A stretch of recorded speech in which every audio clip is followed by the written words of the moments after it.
Bismillahirrahmanirrahim. Para pendengar dimanapun Anda berada, sudahkah kita mengetahui tentang keutamaan Al-Quran?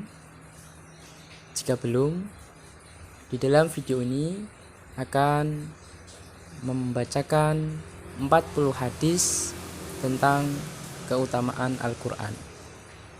Mari simak video ini sampai selesai. Hadis yang pertama, Fa'an Utsman radhiyallahu anin Nabi sallallahu alaihi wasallam qol khairukum man ta'allamal Qur'an wa 'allamahu. Rawahu Ahmad wa ashabul kutubis sittah.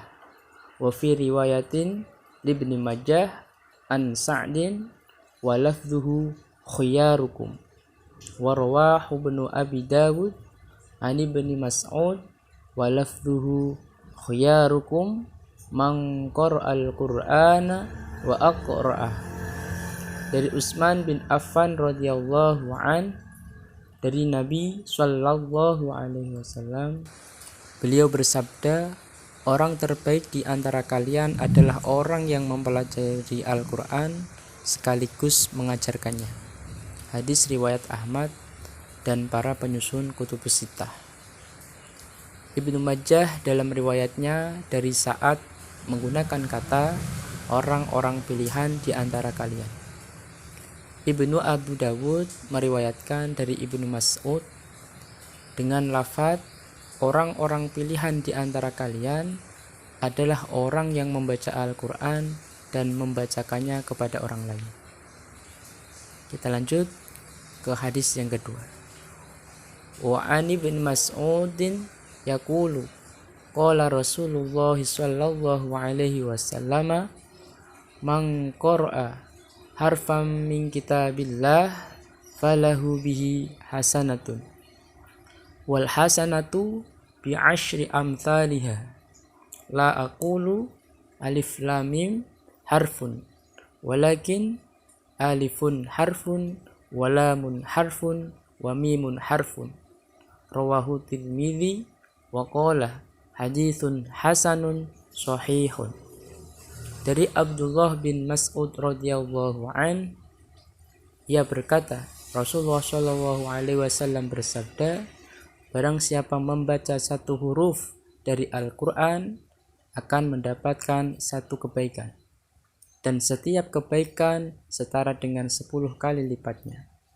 Aku tidak mengatakan alif lam mim itu satu huruf, tetapi alif satu huruf, lam satu huruf, dan mim satu huruf. Hadis riwayat Tirmidzi. Ia berkata, hadis ini hasan sahih.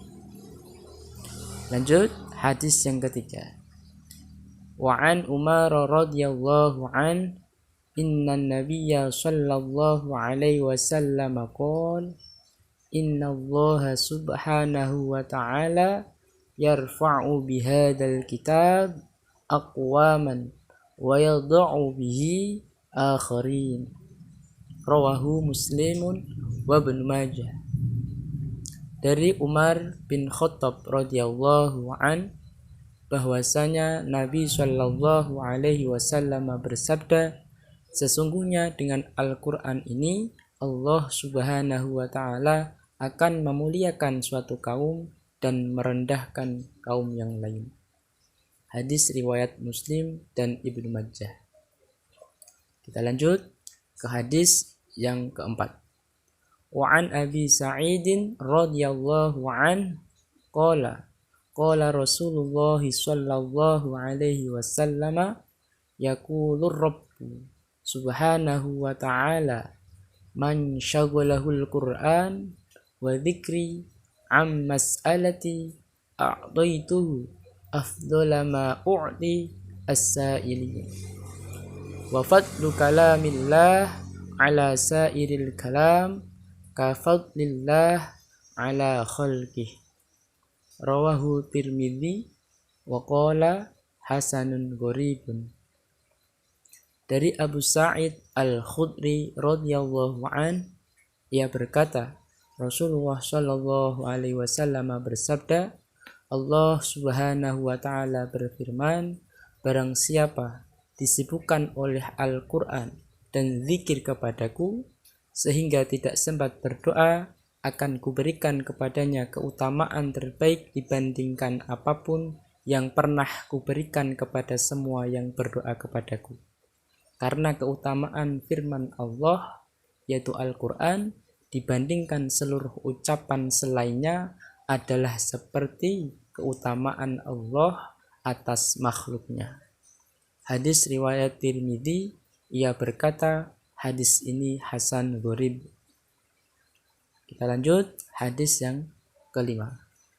Wa an Abi Musa radhiyallahu an qala Rasulullah sallallahu alaihi wasallam matalul mu'min alladzi yaqra'ul Qur'an kamathalil utsrujah rihuha thayyibun wa ta'muha thayyibun wa matalul mu'min alladzi la yaqra'ul Qur'an kamathalit tamrah la rihalaha wa ta'muha hulwun wa mathalul munafiq alladzi yaqra'ul Qur'an mathalur raihana rihuha thayyibun wa ta'muha murrun wa mathalul munafiq alladzi la yaqra'ul Qur'an kamathalil hanzalah laisa laha rihun wa ta'muha murrun wa fi riwayatin mathalul fajir badala al munafiq rawahu Ahmad wal Bukhari wal Muslim wa Abu Dawud wa Tirmidzi wa Nasa'i wa Ibnu Majah. Dari Abu Musa al-Asy'ari radhiyallahu an, ia berkata, Rasulullah sallallahu alaihi wasallam bersabda, seorang mukmin yang suka membaca Al-Qur'an laksana buah utrujah, aromanya wangi dan rasanya manis. Sementara mukmin yang tidak suka membacanya seperti buah kurma, tidak beraroma meskipun rasanya manis. Seorang munafik yang suka membaca Al-Quran itu seperti raihana, menebarkan aroma wangi tetapi rasanya pahit. Sedangkan munafik yang tidak suka membaca Al-Quran bagaikan hanzolah, tidak beraroma serta rasanya pahit. Dalam riwayat lain menggunakan kata fajir atau penjahat atau pendosa sebagai pengganti kata munafik. Hadis riwayat Ahmad dan para penyusun kutubus sittah. Demikianlah kita sampaikan 5 dari 40 hadis tentang keutamaan Al-Quran. Mudah-mudahan kita bisa mengambil hikmah dan pelajaran daripada hadis yang telah kita pelajari. Wallahu a'lam bishawab. Kita sambung hadis berikutnya di video selanjutnya.